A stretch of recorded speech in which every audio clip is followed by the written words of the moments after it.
യമനിലെ നിമിഷപ്രിയയുടെ മോചനത്തിന് വേണ്ടിയിട്ട് പ്രയത്നിക്കുന്ന കേരളം, അതിൽ വേണ്ടിയിട്ട് ഇടപെടുന്ന ഒരുപാട് ആളുകൾ. ഇതിൽ നമുക്ക് ആദ്യം പറയാനുള്ളൊരു വിഷയം, ഇത് ഒരു വ്യക്തിയെ കൊലപ്പെടുത്തിയിട്ടുള്ളതാണ്, മറ്റൊരു സ്ത്രീ എന്നുള്ളത് കൊണ്ട് തന്നെ അവിടെ ഇസ്ലാമിക നിയമപ്രകാരമുള്ള ശിക്ഷ നടപ്പാക്കും എന്നുള്ളതാണ്. അതിൽ ചില കുടുംബങ്ങൾ പൈസ മേടിക്കും, ചില കുടുംബങ്ങൾ പൈസ മേടിക്കില്ല. ഇത്രയും നാളുകളായിട്ട് ഈ കൊല ചെയ്യപ്പെട്ടിട്ടുള്ള ഈ വ്യക്തിൻ്റെ ഫാമിലി ഒരു ചർച്ചയ്ക്കോ അല്ലെങ്കിൽ ഒരു സംസാരത്തിനോ അല്ലെങ്കിൽ ഒന്നിനും തയ്യാറല്ലാതെ നിൽക്കുകയായിരുന്നു ഈ അവസ്ഥയിൽ. പലരും പറയുന്നുണ്ട് പൈസ കൊടുക്കാം, അവർ റെഡി ആയിട്ടുണ്ട്, അവരുടെ സംസാരിച്ചു, അവരുമായിട്ട് സംസാരിച്ചുകൊണ്ടിരിക്കേണ്ട ഒരു സുഹൃത്തുക്കൾ ഒന്നുമില്ല.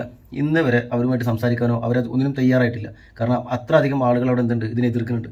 അവരുടെ പണം വേണ്ട, ഒന്നും വേണ്ട, ശിക്ഷിക്കപ്പെടണം എന്നുള്ളൊരു തീരുമാനത്തിലായിരുന്നു ഒരു ടോട്ടലായിട്ട്. ഇതിൽ നമ്മുടെ രാജ്യത്തിന് ഇടപെടാൻ കഴിയാത്തൊരവസ്ഥ ഇവിടെ ഉണ്ട്. അതവർ കോടതിയിൽ പറയുകയും ചെയ്തു. ഒന്നാമത്തെ കാര്യം, ഒരു വശത്ത് ഹൂത്തികളും മറ്റൊരു രണ്ട് ഭരണം നടന്നുകൊണ്ടിരിക്കുന്നതാണ് യമനിൽ. ഇപ്പോൾ നമ്മളൊക്കെ അറേബ്യൻ രാജ്യങ്ങളിലാണ്, നമുക്കറിയാൻ പറ്റും അവിടുത്തെ അവസ്ഥകളൊക്കെ. അത്തരത്തിലുള്ള അവസ്ഥയിലാകുമ്പോൾ ഒട്ടും നമുക്ക് നമ്മുടെ എംബസി ഇല്ല, നമ്മുടെ എംബസി എന്നല്ല, ഒരു രാജ്യത്തിൻ്റെ എംബസി അവിടെ ഇല്ലെന്നാണ് തോന്നുന്നത്.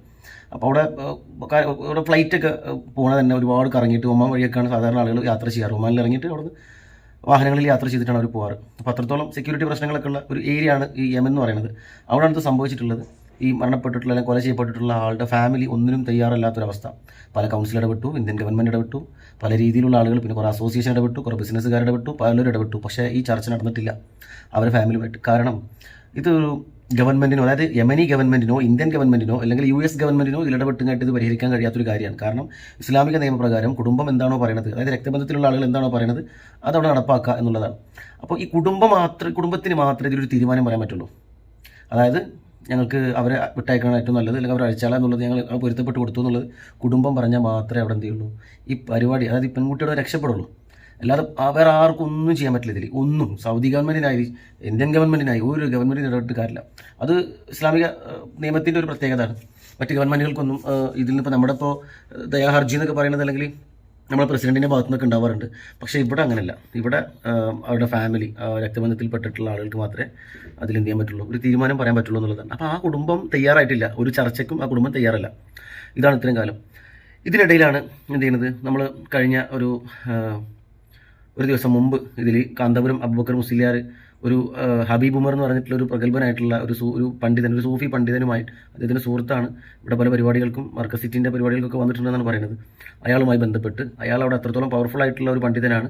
ഈ ഫാമിലിയുമായിട്ട് ചർച്ച വെച്ച് അതിനൊരു മീറ്റിംഗ് കൂടി.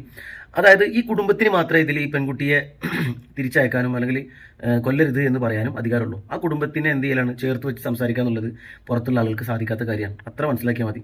ഇത് മതപരമായിട്ടുള്ള രീതിയിലാണ് ഇതിനെ കണ്ടിട്ടുള്ളത്. ഈ ഹബീബ് ഉമർ എന്ന് പറഞ്ഞിട്ടുള്ള ആൾ അവിടുത്തെ ഒരു പണ്ഡിതനാണ്. ആളിടപെട്ട് അതിനൊരു വഴി ഉണ്ടാക്കി ഇവർ മതപരമായ രീതിയിൽ തന്നെ സ്പിരിച്വലായിട്ട് തന്നെ ഇതിനെ കൈകാര്യം ചെയ്തതിൻ്റെ ഭാഗമായിട്ടാണ് നമുക്ക് എന്ത് സംഭവിച്ചിട്ടുള്ളത്, ഈ ഇന്ന് വധശിക്ഷ വിധിച്ചിട്ടുള്ളത്, ആ ഡേറ്റ് ഒന്ന് നീട്ടിയിട്ടുള്ളത്. അല്ലെങ്കിൽ ഡേറ്റ് ഇപ്പോഴും തീരുമാനിച്ചിട്ടില്ല, നീട്ടി വെച്ചു എന്ന് മാത്രമേ, അടുത്തൊരു അറിയിപ്പ് ഉണ്ടാവുന്നത് വരെ നീട്ടി വെച്ചു എന്ന് മാത്രമേ പറഞ്ഞിട്ടുള്ളൂ.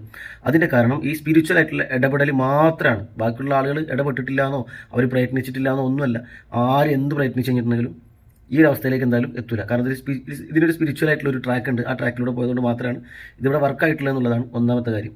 അതിന് അദ്ദേഹത്തിന് ഇടപെടാൻ തോന്നിയതൊക്കെ വലിയ കാര്യമാണ്. ഈ AP അബൂബക്കർ മുസ്ലിയാർ എന്ന് പറഞ്ഞിട്ടുള്ള ആൾക്ക് അത്തരത്തിലുള്ള ഒരുപാട് പല രാജ്യങ്ങളിലും ഇടപെടാനും പല രാജ്യങ്ങളുമായി സംസാരിക്കാനും പല കാര്യങ്ങളും മുന്നോട്ട് കൊണ്ടുപോകാനൊക്കെ കഴിവുള്ള സുന്നത്ത് ജമാഅത്തിൻ്റെ ഒരുപാട് പണ്ഡിതന്മാർ ഇന്ത്യയിലുണ്ട്. അത് മാത്രമല്ല ഇന്ത്യൻ്റെ ഗ്രാൻഡ് മുഫ്തി കൂടിയാണ്. അപ്പോൾ പല രാജ്യങ്ങളിലും അറിയാം ഈ വ്യക്തിയെ കുറിച്ചിട്ട്.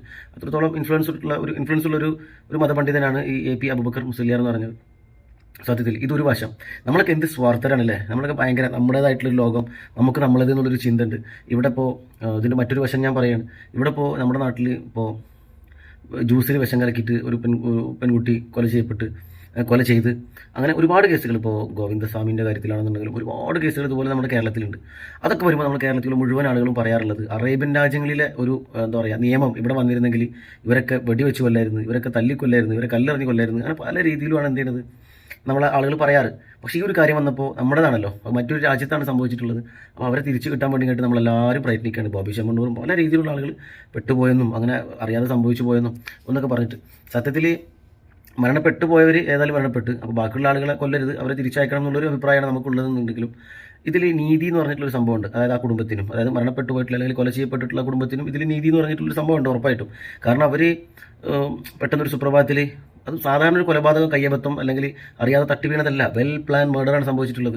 കൃത്യമായ രീതിയിൽ മയക്കുമരുന്ന് കൊടുത്തു 110 പീസാക്കി ഒരു മനുഷ്യൻ്റെ ശരീരം 110 പീസാക്കണമെന്നുണ്ടെങ്കിൽ അത്രത്തോളം ഒരു സൈക്കോ മൈൻഡായിരിക്കണം ഈ നിമിഷപ്രിയ എന്ന് പറഞ്ഞിട്ടുള്ള ആൾക്ക് ഉണ്ടായിട്ടുണ്ടാവാം. അതിന് പല കാരണങ്ങളുണ്ടാവാം. അവിടെ അനുഭവിച്ചിട്ടുള്ള ദുരിതങ്ങൾ, ഇയാളിൽ നിന്നുണ്ടായിട്ടുള്ള അനുഭവങ്ങൾ, പല രീതിയിലുള്ളൊരു ബുദ്ധിമുട്ടുകളിലൂടെ കടന്നു പോയത് കൊണ്ടായിരിക്കാം ഇങ്ങനൊരു തീരുമാനത്തിലേക്ക് എത്തിയത്. പക്ഷേ ഒരു 110 പീസ് ഒരു മനുഷ്യൻ്റെ ശരീരം ആക്കുക എന്ന് പറയുന്നത് വളരെ ഗുരുതരമായിട്ടുള്ള ഒരു പരിപാടിയാണ്. അപ്പോൾ ഈ കൊലപാതകം ജസ്റ്റ് ഒരു കൊലപാതകമല്ല, അതിക്രൂരമായിട്ടുള്ള കൊലപാതകങ്ങളിൽ പെട്ടിട്ടുള്ള ഒരു സംഭവമാണ്. അതുകൊണ്ട് തന്നെയാണ് ആ ഫാമിലി ചർച്ചയ്ക്ക് പോലും തയ്യാറല്ലാത്തത്. ശരിക്കും ഇവർ തിരിച്ചിവിടെ വരികയാണെന്നുണ്ടെങ്കിൽ ഇവരൊരു ചികിത്സയ്ക്ക് വിധേയമാക്കണം. ഇവിടെ നമ്മുടെ സൈക്കോളജിസ്റ്റും അല്ലെങ്കിൽ സൈക്കാട്രിസ്റ്റും ഒക്കെ ഇതിലിടപെട്ട് ഇവർ കൺഫേം ചെയ്യണം ഇവർ ഓക്കെ ഫിറ്റ് ആണെന്ന്. അല്ലെങ്കിൽ ഇത്തരത്തിലുള്ളൊരു 110 പീസ് ഒരു മനുഷ്യനാക്കാൻ ചെയ്തിട്ടുള്ളൊരു സ്ത്രീക്ക് എന്ന് പറഞ്ഞാൽ ഭയങ്കര ഡേഞ്ചറസ് ആയിട്ടുള്ള അവസ്ഥയാണ്. അതങ്ങനെ സാധാരണ നോർമലായിട്ടുള്ള ഒരു മൈൻഡുള്ള ഒരാൾക്ക് ചെയ്യാൻ പറ്റുന്ന കാര്യമല്ല എന്നുള്ളതാണ്. അപ്പോൾ നമ്മൾ സ്വാർത്ഥരായതിൻ്റെ പേരിൽ അവർ വരണം, അവരെ തിരിച്ചയക്കണം, അവരിവിടെ എത്തണം, അവർക്ക് കുഞ്ഞുണ്ട്, അവർക്ക് ഭർത്താവുണ്ട്, അവർക്ക് അമ്മയുണ്ട് എന്നൊക്കെ പറഞ്ഞിട്ടുള്ള അവസ്ഥകൾ നമ്മൾ സ്വാർത്ഥരായതിൻ്റെ പേരിലാണ് നമ്മൾ ആളുകളെ നമുക്ക് രക്ഷപ്പെടുത്തണം തോന്നുന്നത്. പക്ഷേ അപ്പുറത്തൊരു നീതി എന്ന് പറഞ്ഞിട്ടുള്ള സംഭവമുണ്ട്. അവർക്കത് ഏതായാലും അവർ ചിന്തിക്കുകയാണ്, നമ്മളേതായാലും നഷ്ടപ്പെട്ട് ഇനിയിപ്പോൾ ഇവരെങ്കിലും സന്തോഷമായിട്ട് പോട്ടെ എന്ന് ചിന്തിച്ചു കഴിഞ്ഞാൽ രക്ഷ ഉറപ്പായിട്ടും. അത് എങ്ങനെയാണെന്ന് വെച്ചിട്ടുണ്ടെങ്കിൽ ആരുടെ വെട്ട് അവരുടെ വെട്ട് എന്നുള്ളതല്ല. ഇവർക്ക്, അതായത് ഈ നിമിഷപ്രിയ എന്ന് പറഞ്ഞിട്ടുള്ള സ്ത്രീക്ക് ആയുസ് കൂടുതലുണ്ടെങ്കിൽ അവർ ഉറപ്പായിട്ടും തിരിച്ചു വരും. അതല്ല ആയുസ് ഏകദേശം തീരാനാണ് വിധി എന്നുണ്ടെങ്കിൽ ഇതിലേകദേശം അവർ തീരുമാനിച്ചതുപോലെ തന്നെ ആ കുടുംബത്തിൻ്റെ ഭാഗത്തു നിന്ന് ഒരു തരത്തിലുള്ള സഹകരണം ഉണ്ടാവില്ല എന്നുള്ളതാണ് ഈ വിഷയത്തിൽ നമുക്ക് പറയാനുള്ളത്. പിന്നെ ഈ ഇടപെടലൊക്കെ നടത്തിയതിന് ശേഷം കുറേ ആളുകൾ ഞങ്ങൾ ഇടപെട്ടതുകൊണ്ടാണ്, ഞങ്ങൾ പറഞ്ഞതുകൊണ്ടാണ്, ഞങ്ങൾ ചെയ്തതുകൊണ്ടാണ് എന്നൊക്കെ പറഞ്ഞിട്ട് കുറേ ആളുകൾ വരുന്നുണ്ട്. പിന്നെ ഈ അബൂബക്കർ മുസ്ലിയാർ ഇതിൽ ഇടപെട്ടത് ഒരു എന്താ പറയുക, മറ്റുള്ളവരെ കാണിക്കാൻ വേണ്ടിയിട്ടാണ്, ആളുകളുടെ മുമ്പിൽ വലിയ ആളാൻ വേണ്ടിയിട്ടാണെന്ന് പറഞ്ഞിട്ടുള്ള ഹിന്ദുത്വവാദികളായിട്ടുള്ള സംഘപരിവാരം ആളുകൾ, ഇതൊക്കെ വേറെ ഒരു വശത്ത്. ശരിക്കും നമ്മുടെ കേരളത്തിൽ ഈ ട്രിക്സ് എന്ന് പറയുന്നത് ഈ പൊളിറ്റിക്സിൽ ശരിക്കും ജാതി മതം അങ്ങനെ കുറേ കാര്യങ്ങൾ കയറ്റി ഇറക്കിയിട്ട് വലിയ വിഷയം ശരിക്കും നമ്മുടെ നാട്ടിലുണ്ട് എന്നുള്ളതാണ്. ഈ പറഞ്ഞിട്ടുള്ള ഈ മതവെറിയന്മാരും ഈ എന്താ പറയുക പാർട്ടിക്കാരൊക്കെ കൂടിയിട്ട് വലിയ വലിയ പ്രശ്നങ്ങളൊക്കെ ഇതിൽ ആക്കിക്കൊണ്ടിരിക്കുകയാണ്. സത്യത്തിൽ ഈ അബൂബക്കർ മുസ്ലിയാർ എന്ന് പറഞ്ഞിട്ടുള്ള ആൾക്ക് ഇതിലിടപെട്ടാലും ഇടപെട്ടില്ലെങ്കിലും പുള്ളിക്ക് പ്രത്യേകിച്ച് ഇതൊന്നുമില്ല. പുള്ളിക്ക് ഈ പബ്ലിസിറ്റിൻ്റെ ആവശ്യമുണ്ടോ? ഒരുപാട് രാജ്യങ്ങളിൽ അറിയാവുന്ന ഒരു വ്യക്തിയാണ്. പബ്ലിസിറ്റിക്ക് വേണ്ടിയിട്ടായിരിക്കണം ഇത് ചെയ്തിരിക്കുന്നതെന്നാണ് പല ആളുകളും പറയുന്നത്. ഉറപ്പായിട്ടും 100% പബ്ലിസിറ്റിക്ക് വേണ്ടിയാണെന്ന് നമുക്ക് തോന്നുന്നില്ല. അത്രത്തോളം ആളുകളിലേക്ക് എത്തിച്ചേർന്നിട്ടുള്ള ഒരാളാണ്. അപ്പോൾ പബ്ലിസിറ്റി അല്ല ഇതിൻ്റെ പുറകിൽ. ഇത് പുള്ളിക്ക് ഒരു തോന്നൽ വന്ന് നമുക്ക് സംസാരിക്കാം, മറ്റുള്ളവർ ഇടപെട്ടിട്ടൊന്നും ആയിട്ടില്ല, നമുക്ക് ഈ വഴിയിലൂടെ ഒന്ന് സഞ്ചരിച്ച് നോക്കാം, ചിലപ്പോൾ വർക്കാവണമെന്നുണ്ടെങ്കിൽ നല്ലതല്ലേ, ഒരു പെൺകുട്ടി തിരിച്ചാൽ കുടുംബത്തിലേക്ക് എത്തും എന്നുള്ളതൊക്കെ ചിന്തിച്ചിട്ടായിരിക്കണം പുള്ളി ഇടപെട്ടിട്ടുള്ളത്. ഒരു വലിയ കാര്യമാണ്. അത് നന്ദിയോടെ തന്നെ പല ആളുകളും, കൂടുതലും ഇന്ത്യയിലെ എല്ലാ ജനാധിപത്യ വിശ്വാസികളും ജാതി മതത്തിനപ്പുറത്തേക്ക് മനുഷ്യരെ കണക്കാക്കുന്ന ഒരുപാട് ആളുകൾ അദ്ദേഹത്തോട് നന്ദി പറയും, വലിയ രീതിയിൽ പ്രശംസിക്കുകയും ചെയ്തിട്ടുള്ളൊരവസ്ഥ എന്ന് നമുക്ക് കാണാൻ കഴിഞ്ഞു എന്നുള്ളതാണ്. അത് തുടർന്നുണ്ടാവണം, എല്ലാ ജാതി മത വിഭാഗങ്ങളുടെ ഭാഗത്തുനിന്നും തുടർന്നുണ്ടാവണം. ഒരു പക്ഷേ നാളെ എന്താ അവസ്ഥ എന്നൊന്നും പറയാൻ പറ്റില്ല. അല്ലെങ്കിൽ ഇനി അടുത്തത് ഒരാൾ ഇതുപോലെ പോയി പെട്ട് കഴിഞ്ഞിട്ടുണ്ടെങ്കിൽ, മറ്റു രാജ്യത്ത് പെട്ട് കഴിഞ്ഞിട്ടുണ്ടെങ്കിൽ ഇടപെടേണ്ട ആളുകളൊക്കെയാണ് ഈ ഇന്ത്യൻ ഗവൺമെൻറ്റും വിശ്വഗുരുവായിട്ടുള്ള നരേന്ദ്രമോദിയും. അങ്ങനെ ഒരുപാട് ആളുകളുണ്ട്, ഇവരൊക്കെ ഇതിൽ ഇടപെടേണ്ട ആളുകളാണ് പല രീതിയിലും. ഇന്ത്യൻ എംബസി എന്നൊക്കെ പറഞ്ഞിട്ടുണ്ടെങ്കിൽ ഈ അറേബ്യൻ രാജ്യങ്ങളിലൊന്നും അത്രത്തോളം പവർഫുൾ അല്ല ഇന്ത്യൻ എംബസി. അതാണ് എനിക്ക് തോന്നിയിട്ടുള്ളത്. നമ്മളിപ്പോൾ ഒരുപാട് കേസുകൾ കണ്ടുകൊണ്ടിരിക്കല്ലേ. ഇവിടേതായിട്ടുള്ളൊരു ഒരു നിയമമുണ്ട് ശരിക്കും അറേബ്യൻ രാജ്യങ്ങളിൽ, കുറച്ചുകൂടെ രൂക്ഷമായ പവർഫുൾ ആയിട്ടുള്ള നിയമം. അത് നടപ്പിലാക്കുക തന്നെ ചെയ്യും. അതിലങ്ങനെ പുറത്തുനിന്ന് അങ്ങനെ കിട്ടിയ പോലെ വന്നിട്ട് ആർക്കും ഇടപെടാനൊന്നും കഴിയില്ല. നമ്മുടെ നാട്ടിലാണത്. നല്ല പ്രഗത്ഭരായിട്ടുള്ള ആളൂരിനെ പോലുള്ള വലിയ വലിയ വക്കീലന്മാരും ഈ ആളൂരൊക്കെ ഒരുപാട് രക്ഷപ്പെടുത്തിയിട്ടുണ്ട് പല ആളുകളെയും. ആ സമയങ്ങളിലൊക്കെ ചീത്ത പറഞ്ഞിട്ടുള്ള മലയാളികളാണ് ഈ വിഷയത്തിൽ നിമിഷപ്രിയ രക്ഷപ്പെടണമെന്ന് പറയുന്നത്. അതായത് ആളൂർ ചെയ്തിട്ടുള്ള എന്താണ്, കൊലപാതകം ചെയ്തിട്ടുള്ള അല്ലെങ്കിൽ റേപ്പ് ചെയ്തിട്ടുള്ള ആളുകളെ രക്ഷപ്പെടുത്തി എന്നുള്ളതാണ്. നമ്മളിപ്പോൾ ചെയ്തുകൊണ്ടിരിക്കുന്നത് ഇതേ കാര്യമാണ്. 110 പീസാക്കിയിട്ടുള്ള നിമിഷപ്രിയനെ നമ്മൾ രക്ഷപ്പെടുത്തിയിട്ട് ഇങ്ങോട്ട് കൊണ്ടുവരാണ്, പല രീതിയിൽ ഫണ്ട് സഹകരിച്ചിട്ടും ഒക്കെ ആയിട്ട്. അപ്പോൾ നമ്മൾ സ്വാർത്ഥരായതിൻ്റെ പേരിലാണ് നമുക്ക് അങ്ങനെ നമ്മൾ ആവശ്യപ്പെടുന്നത്. നിമിഷപ്രിയ തിരിച്ചെത്തണം കുടുംബത്തിലേക്ക്. പാവപ്പെട്ട കുടുംബമാണ്, അല്ലെങ്കിൽ ഇപ്പോൾ ഒരു ഗ്രാമീണ ഭാഗത്ത് ജീവിക്കുന്ന കുടുംബമാണ്, ഭർത്താവുണ്ട്, അതേപോലെ തന്നെ ഒരു കുട്ടിയുണ്ട്, അമ്മയുണ്ടെന്നൊക്കെ പറഞ്ഞിട്ട്. അപ്പോൾ നമ്മൾ സ്വാർത്ഥരായതിൻ്റെ പേരിലാണ് ചിന്തിക്കുന്നത്. ആ പെൺകുട്ടി രക്ഷപ്പെടേണ്ട എന്നുള്ളതല്ല, പെൺകുട്ടി രക്ഷപ്പെട്ട് വരണം തന്നെയാണ്. കാരണം പോയതേതായാലും പോയി, ഈ ബാക്കിയുള്ളവരുടെ ജീവിതം കൂടി തൊലയണ്ടല്ലോ എന്നുള്ളതാണ് അഭിപ്രായം നമുക്ക്. പക്ഷേ നമ്മൾ പറഞ്ഞത് എന്താണ്, അപ്പുറത്തെ ഒരു ടീമുണ്ട്, അവർക്ക് അവിടെ നഷ്ടപ്പെട്ടിട്ടുള്ളത് ഒരു മനുഷ്യനാണ്. 110 പീസാക്കി മൃഗീയമായിട്ട് കൊല ചെയ്തിട്ടുള്ള ഒരു വ്യക്തിയാണ് അവർക്ക് നഷ്ടപ്പെട്ടിട്ടുള്ളത്. എന്നുള്ളത് കൊണ്ട് തന്നെ അവർ എന്താണോ ഇതിൽ പ്ലാൻ ചെയ്യണമെന്ന് അറിയില്ല. പക്ഷേ ഇത് ഉറപ്പായിട്ടും 100% ഇത് ആത്മീയപരമായിട്ട് സ്പിരിച്വലായിട്ട് കൈകാര്യം ചെയ്യുന്ന പ്രശ്നമാണ്. സ്പിരിച്വലായിട്ടാണ് ഇതിനെ കൈകാര്യം ചെയ്യേണ്ടത്. അല്ലാതെ ഇത് ഗവൺമെൻറ്റുകൾക്കോ അല്ലെങ്കിൽ ബിസിനസ് പ്രമാണിമാർക്കോ അല്ലെങ്കിൽ അവിടുത്തെ എന്താ പറയുക അവിടുത്തെ ഭരണാധികാരികൾക്കോ ഒന്നുമല്ല. ഇതിലങ്ങനെയുള്ള ആളുകൾക്കൊന്നും ഇടപെട്ടിട്ട് ഒരു കാര്യമില്ല. പറഞ്ഞല്ലോ, ഇത് കുടുംബം, രക്തബന്ധത്തിലുള്ള ആളുകൾ ക്ഷമിച്ചു കൊടുത്താൽ മാത്രമേ ആ പെൺകുട്ടി തിരിച്ചുവിടത്തുള്ളൂ. അത് പണം മേടിച്ചിട്ടാണെങ്കിലും ശരി, അല്ലാതാണെങ്കിലും ശരി, അങ്ങനെ ഒരു അവസ്ഥയേ ഉള്ളൂ. അപ്പോൾ ആ കുടുംബത്തിനെ നമുക്ക് ഒതുക്കണം എന്നുണ്ടെങ്കിൽ അവിടെ എന്ത് വേണം, അവർ മുസ്ലിങ്ങളാണ്, അതൊരു മുസ്ലിം രാജ്യമാണ്. അപ്പോൾ സ്പിരിച്വലായിട്ട് തന്നെ അവരെന്ത് ചെയ്യണം, കാര്യങ്ങൾ പറഞ്ഞ് മനസ്സിലാക്കണം.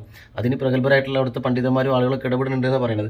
അങ്ങനെ വന്ന് അവർ ഓക്കെ ആയി കഴിഞ്ഞാൽ മാത്രമേ ഈ പെൺകുട്ടി രക്ഷപ്പെട്ട് ഇവിടേക്ക് എത്തുള്ളൂ. അല്ലാതെ ഇവിടുത്തെ കുറേ വക്കീലന്മാരും ഇവിടുത്തെ കുറേ ആളുകളും കൗൺസിലിങ്ങിൻ്റെ ആളുകളും എല്ലാം മറിക്കുന്നത് പോലെ അറേബ്യൻ രാജ്യത്ത് നടക്കൂല. അവരുടെ ഒരു റൂള് വേറെയാണ്, നമ്മുടെ നാട്ടിലത്തെ പോലെയല്ല. ഒക്കെ നാട്ടിൽ വക്കീലന്മാരും ആളുകളൊക്കെ ഞാൻ ഇടപെട്ടിട്ടുണ്ട്, ഞാൻ സംസാരിച്ചിട്ടുണ്ട്, പൈസ മേടിക്കാൻ തയ്യാറായി. മരിച്ച ആളുടെ സഹോദരനുമായിട്ട് സംസാരിച്ച് ഇതുവരെ അവരുമായിട്ട് മീറ്റിംഗ് നടത്താൻ നമ്മളെ കൊണ്ട് സാധിച്ചിട്ടില്ല എന്നുള്ളതാണ് ഏറ്റവും വലിയ പ്രത്യേകത. അപ്പോൾ ഇത് സാധിച്ചിട്ടുള്ളത് ഈ അബൂബക്കർ മുസ്ലിയാർ ഈ ഹബീബ് ഉമർ എന്ന് പറഞ്ഞിട്ടുള്ള വലിയ പണ്ഡിതനുമായി സംസാരിച്ചിട്ട് അയാൾ നടത്തിയിട്ടുള്ളതാണ്. ഈ ഹബീബ് ഉമർ അവിടെ അത്യാവശ്യം പ്രഗത്ഭനായിട്ടുള്ള പണ്ഡിതനാണ്. അയാൾ നടത്തിയിട്ടുള്ളൊരു ഒരു മൂവ്മെൻറ്റിൻ്റെ ഭാഗമായിട്ടാണ് ഇപ്പോൾ കാര്യങ്ങൾ എന്ത് ചെയ്തത്, ഡേറ്റ് ഒക്കെ ഒന്ന് അവസാനിപ്പിച്ചത്. അതായത് ബുധനാഴ്ച ശിക്ഷ നടപ്പാക്കേണ്ടത് മാറ്റിയിട്ടുള്ളത്. അപ്പോൾ അതിന് അങ്ങനെ തന്നെയാണ്, അതിൽ മാറ്റമൊന്നുമില്ല. നമ്മളിപ്പോൾ കൃത്യമായ രീതിയിൽ ഇതേക്കുറിച്ച് വിശദമായിട്ട് അന്വേഷിച്ച് പഠിച്ചതിന് ശേഷമാണ് നമ്മൾ ഇക്കാര്യം പറയുന്നത്. മറ്റുള്ളവരൊക്കെ ഒരുപാട് കഷ്ടപ്പെട്ടിട്ടുണ്ട്, ഇടപെട്ടിട്ടുണ്ട്. പല ആളുകളും ആഹാരം കഴിക്കാതെ ഇടപെട്ടിട്ടുണ്ട്, ഇല്ലയെന്നല്ല. പക്ഷേ ആ ഇടപെടലൊക്കെ സാധാരണ വേസ്റ്റാണ്. കാരണം ഇങ്ങനൊരു രാജ്യമാണ്, ഇങ്ങനെ ഗവൺമെൻറ് ഇല്ലാത്തൊരു രാജ്യമാണ്, മുസ്ലിം രാജ്യമാണ്. അവിടെ അവർക്ക് അവരുടേതായിട്ടുള്ളൊരു നിയമമുണ്ട്. അതിനിടയിൽ നമുക്ക് പുറത്തുനിന്നുള്ള ആളുകൾക്ക് അവിടെ ഇടപെട്ട് കഴിഞ്ഞിട്ടുണ്ടെങ്കിൽ ഒന്നും മനസ്സിലാവില്ല, അല്ലെങ്കിൽ അതിനൊരു തീരുമാനമാവില്ല എന്നുള്ളതൊക്കെ മനസ്സിലാക്കുക എന്നുള്ളത് മാത്രമേ ഉള്ളൂ. അപ്പോൾ ഇത്തരത്തിലുള്ള അനുഭവങ്ങൾ നമ്മുടെ നാട്ടിലുണ്ടാകുമ്പോൾ ജാതി മതം എല്ലാവരും മറന്ന് ഒരുമിച്ച് നിൽക്കേണ്ടതാണ്. അല്ലാതെ ഇവിടെയും രാഷ്ട്രീയം കണ്ട് ജാതി മതമൊക്കെ കണക്കാക്കിയിട്ട് ഒരു മുസ്ലിം ആയതിൻ്റെ പേരിൽ പുള്ളി അവനിടപെട്ടു, അപ്പോൾ പുള്ളിക്ക് അതിന് ക്രെഡിറ്റ് കിട്ടണമെന്ന് കരുതിയിട്ട് പല രീതിയിലുള്ള ആളുകൾ ഇതിൽ ഇടപെടുന്നുണ്ട്, സോഷ്യൽ മീഡിയയിലൊക്കെ ഇതിനെ നിഷേധിക്കുന്നുണ്ട് എന്നുള്ളതാണ്. അത് ഈ പ്രത്യേകിച്ച് ഞാൻ ഈ പറഞ്ഞ പോലെ ഹിന്ദുത്വ രാഷ്ട്രീയവാദികളായിട്ടുള്ള ആളുകൾ, അതുപോലെ ഈ സംഘപരിവാറിൻ്റെ ആളുകളൊക്കെയാണ് ഇതിന് പ്രത്യേകിച്ച് ഇങ്ങനെ ഇതിന് പുറകിൽ നിൽക്കുന്നത് എന്നുള്ളതാണ്. പക്ഷേ ആരായി കഴിഞ്ഞിട്ടുണ്ടെങ്കിലും ജനങ്ങളിത് മനസ്സിലാക്കുന്നുണ്ട്. ജനങ്ങൾ ജനാധിപത്യ വിശ്വാസികളായിട്ട് അല്ലെങ്കിൽ വിശ്വാസികളായിട്ടുള്ള ആളുകൾ ഇത് മനസ്സിലാക്കുന്നുണ്ട്. ഇത് എങ്ങനെയാണ് കാര്യങ്ങൾ, എന്താണ് ചെയ്തിട്ടുള്ളത് എന്നുള്ളത് അവർക്ക് കണ്ണു തുറന്ന് നോക്കിക്കഴിഞ്ഞാൽ കാണാൻ പറ്റുന്ന കാര്യങ്ങളാണ്. ഇവിടെ ഒരു അതായത് ഫലസ്തീനിൽ മുസ്ലിങ്ങളായതിൻ്റെ പേരിൽ ചെറിയ കുഞ്ഞുങ്ങളൊക്കെ എന്താ പറയുക, ബോംബിട്ട് തകർത്ത് തരിപ്പണാക്കി കൈ വേറെ കാല് വേറെ ആക്കുന്നതിനെ കൈയടിക്കുന്ന സംഘപരിവാരും ഹിന്ദുത്വവാദികളും അല്ലേ? ഇറാനും ഇസ്രായേലും കൂടി നടക്കുന്ന യുദ്ധത്തിൽ ഇറാൻ മുസ്ലിം രാജ്യമായതിൻ്റെ പേരിൽ ഇസ്രായേലിനൊപ്പം നിൽക്കുന്ന ഹിന്ദുത്വവാദികൾ അവരൊക്കെ തന്നെയാണ് ഇവിടെ ഒരു മുസ്ലിം സഹായിച്ചു എന്ന് പറഞ്ഞപ്പോൾ അങ്ങനെ മുസ്ലിം മെയിൻ ആവണ്ട. നമ്മുടെ ഉദ്ദേശം എന്താണ്? മുസ്ലിമിനെ തകർക്കുക, അവരെ കൊല ചെയ്യുക, അവരെ രാജ്യത്ത് നിന്ന് പുറത്താക്കുക എന്ന് പറയുന്നൊരു അവസ്ഥ ആണല്ലോ. അല്ലെങ്കിൽ അങ്ങനെ ഒരു തീരുമാനം എടുത്ത് വന്നിട്ടുള്ള ആളുകൾക്ക് ഒട്ടും അംഗീകരിക്കാൻ പറ്റാത്ത കാര്യമാണ്. അവരെ തോൽപ്പിക്കാൻ വേണ്ടിയിട്ടുള്ള ഇത്തരത്തിലുള്ള ഇടപെടലുകൾ ഇനിയും ഒരുപാട് ഉണ്ടാവട്ടെ. ഞാൻ നേരത്തെ പറഞ്ഞ പോലെ ഈ നിമിഷക്ക് ആയുസ്സുണ്ടെങ്കിൽ അവരോട് തിരിച്ചെത്തട്ടെ.